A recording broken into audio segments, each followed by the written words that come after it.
Olá, boa noite a você. Este é o Jornal da Record. Conta de luz de até R$ 55 pode ser paga no mês seguinte em São Paulo. Homem fica ferido em explosão de apartamento em bairro Nobre de Belo Horizonte. O Jornal da Record já está no ar.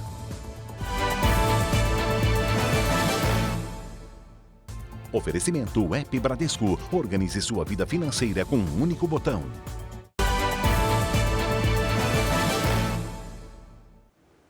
Quem gastar até R$ 55 de luz no estado de São Paulo vai poder pagar a conta no mês seguinte. A Caterina Schutt explica melhor essa medida para a gente. Oi, Caterina, boa noite. Boa noite, Salsi. A medida foi anunciada pela Enel, concessionária de energia elétrica de São Paulo, e vai funcionar da seguinte forma. Quando a conta for menor do que R$ 55, o débito pode ser quitado no mês seguinte ou quando a soma das contas atingir esse valor. O limite para acumular valores de contas é de 3 meses. Quem já consome mensalmente até esse valor vai ser incluído automaticamente nesse modelo de cobrança. Agora, quem fizer questão de pagar no mês de vencimento, mesmo tendo gasto até R$ 55, precisa entrar em contato com a concessionária. Cerca de 470 mil clientes devem ser beneficiados no estado. Salsi. Certo, Caterina, até já. O torcedor do Fluminense baleado após um clássico no Maracanã deixou a UTI depois de quase um mês internado. O Leonardo A. que acompanha esse caso. Oi, Léo. Oi, Salsi, boa noite para você, boa noite a todos. Olha, o Bruno Tonini Moura, de 38 anos, passou por várias cirurgias e, segundo a direção do hospital, ele tem evolução clínica favorável.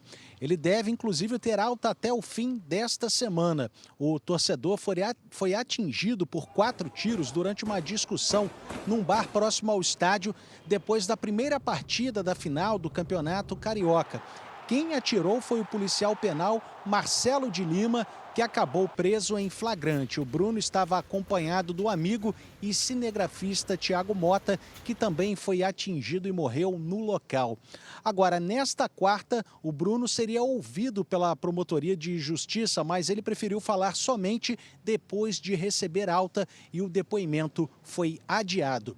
Salsi. Obrigada, Léo. Uma pessoa ficou gravemente ferida após a explosão de uma bomba em um apartamento na zona sul de Belo Horizonte. A Virgínia Nalon está no local, ela traz os detalhes para a gente. Oi, Virgínia.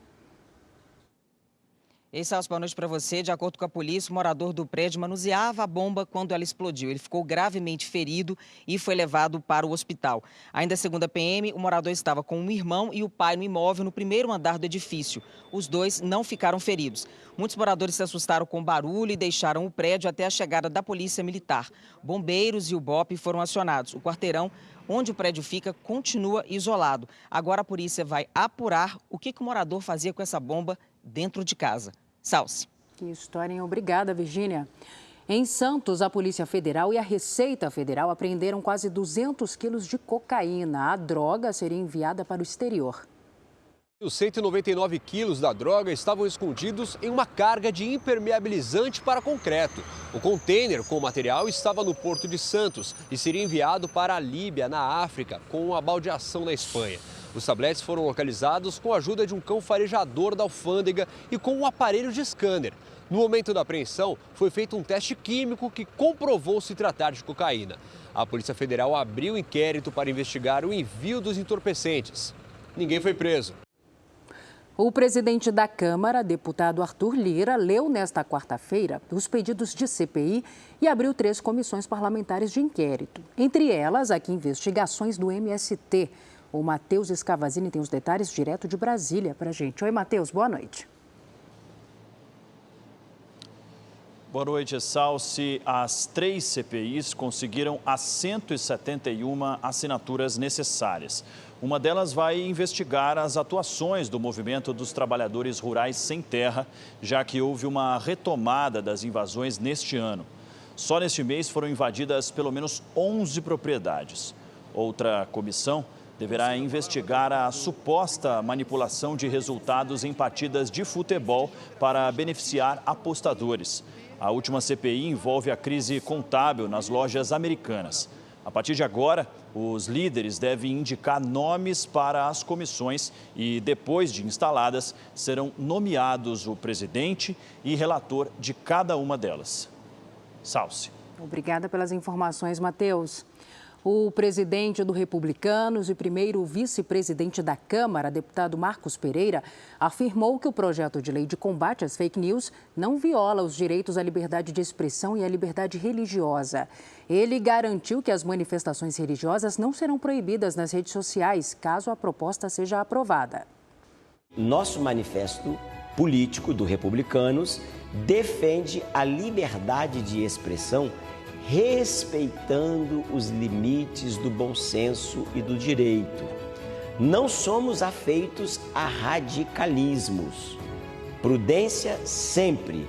E eu quero aqui mostrar para vocês o texto, parte do texto que até agora está sendo discutido. E muitas discussões serão feitas ainda. Parágrafo único do primeiro artigo do projeto de lei. Veja aí na tela, nós vamos colocar na tela o artigo inteiro. Leia aí comigo.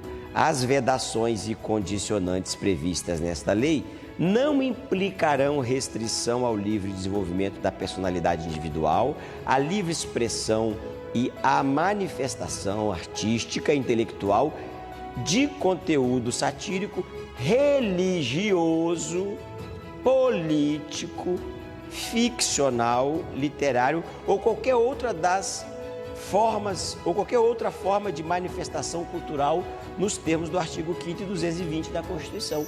Então, a liberdade de expressão do artigo 5º, do artigo 220 da Constituição estão preservadas. A liberdade religiosa já está preservada aqui no primeiro artigo, parágrafo único. Também no artigo 3º, veja aí, você vai ver aí, veja aí agora. Artigo 3º. A aplicação desta lei deverá observar os seguintes princípios. Inciso 2. O fortalecimento do processo democrático, pluralismo político, liberdade de consciência e de crença. Ora, vamos ter calma, vamos ter prudência, prudência sempre, tenham paciência, tenham fé e terça-feira veremos o que vai dar.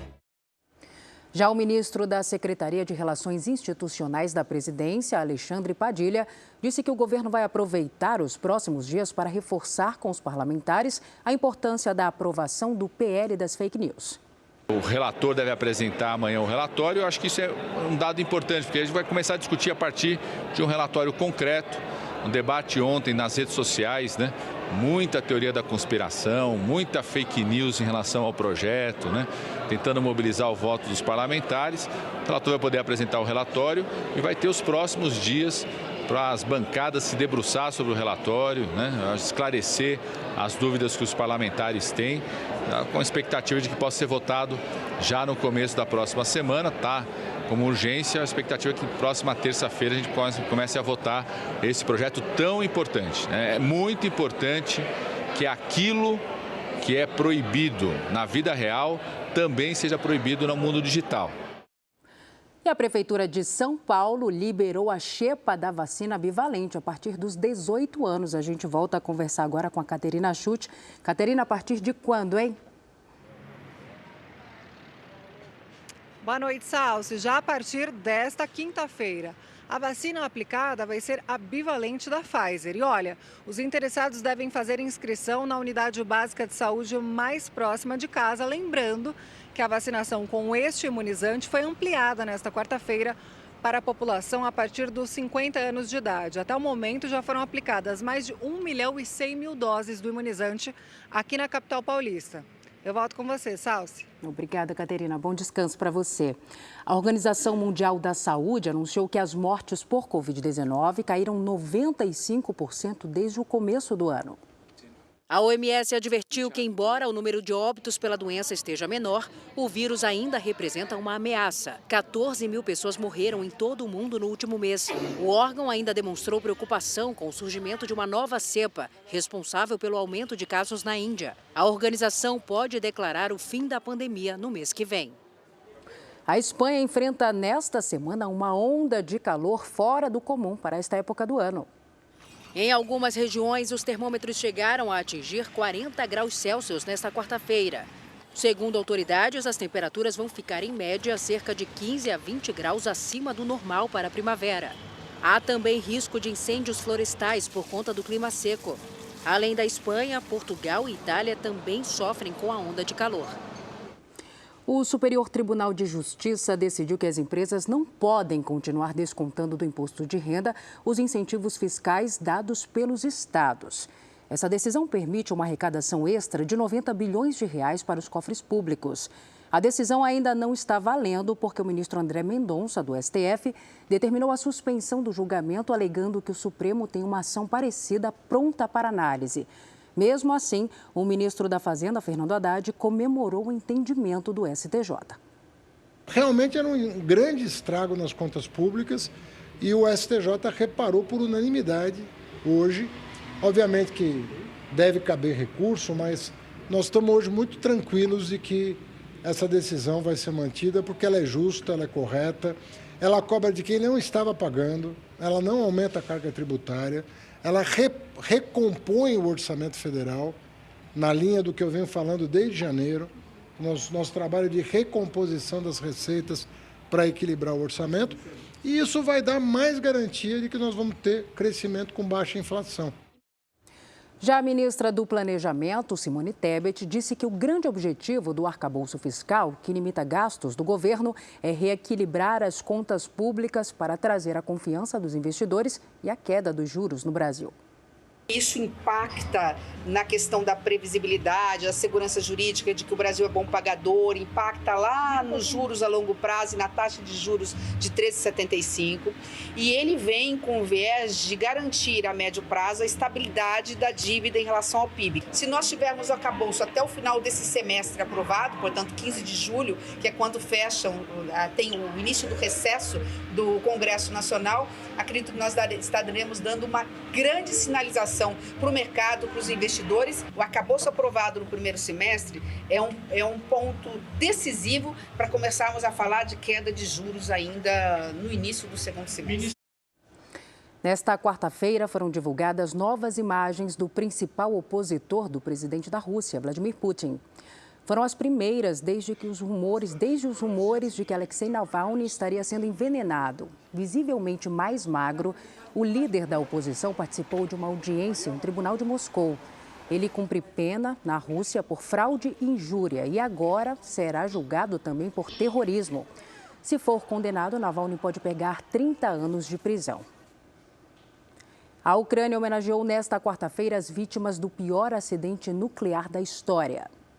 Uma cerimônia marcou os 37 anos do desastre nuclear de Chernobyl. Em Kiev, o presidente Volodymyr Zelensky disse que a Ucrânia pagou um alto preço pelo acidente e acrescentou que é preciso evitar que a Rússia use instalações nucleares para chantagear o mundo. Cerca de 30 trabalhadores da usina de Chernobyl morreram logo após o desastre. E, segundo a ONU, 4.000 pessoas podem ter desenvolvido doenças fatais em outros países ao longo dos anos por causa da nuvem de radiação. A China realiza a maior expansão da história do arsenal nuclear do país diante de um aumento de tensões com os Estados Unidos. Da Ásia, a correspondente Silvia Kikuchi traz os detalhes para a gente. Silvia, boa tarde para você. Oi, Salsi, uma boa noite a todos. Uma projeção do Pentágono estima que a China terá 1.500 ogivas nucleares até 2035. Atualmente, o arsenal chinês é estimado em 350 ogivas, bem menor em comparação com o que possuem Estados Unidos e Rússia, que juntos têm mais de 11.000 armas nucleares. Mas nos últimos anos, o governo do presidente Xi Jinping começou uma modernização militar para o caso de um conflito. E, segundo os especialistas, pode até se transformar na terceira maior potência nuclear do mundo. Recentemente, China e Rússia concordaram em aumentar a cooperação nuclear, o que, segundo a China, se limita a projetos de geração de energia elétrica. Salsi. Obrigada, Silvia. E ainda nos destaques internacionais, o Reino Unido bloqueou um acordo equivalente a quase 350 bilhões de reais da Microsoft. A compra de uma desenvolvedora de jogos de videogames foi vetada. A alegação é que a união das duas empresas prejudicaria a concorrência no setor. Segundo a Autoridade de Competição e Mercados no Reino Unido, o negócio poderia resultar em preços mais altos para os usuários e menor oferta de jogos para os consumidores. A Microsoft disse que vai recorrer da decisão.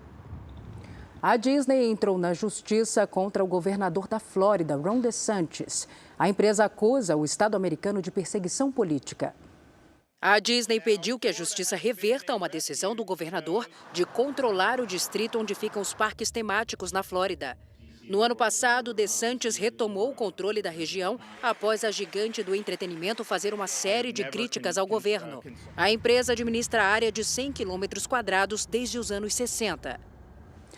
Agora o futebol, mais de 8 times se classificaram para as oitavas de final da Copa do Brasil. O Corinthians venceu o Remo nos pênaltis. Pedro deu show na classificação do Flamengo e o Palmeiras passou sem sustos. O Verdão foi com time misto até Uberlândia para enfrentar o Tombense. E ainda assim saiu na frente do placar com Breno Lopes. Na segunda etapa, o Tombense até chegou ao gol, graças a Alexandro. Mas como tinha goleado no primeiro jogo, o Palmeiras avançou para as oitavas.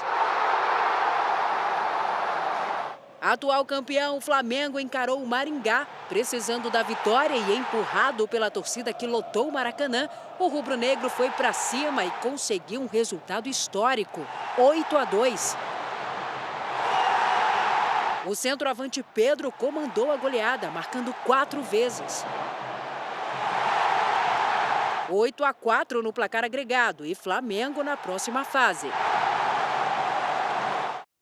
Este foi o Jornal da Record. Outras informações na primeira edição do JR 24 horas, às 7 da manhã. Você fica agora com Fala Que Eu Te Escuto. Boa noite para você. Cuide-se. Tchau.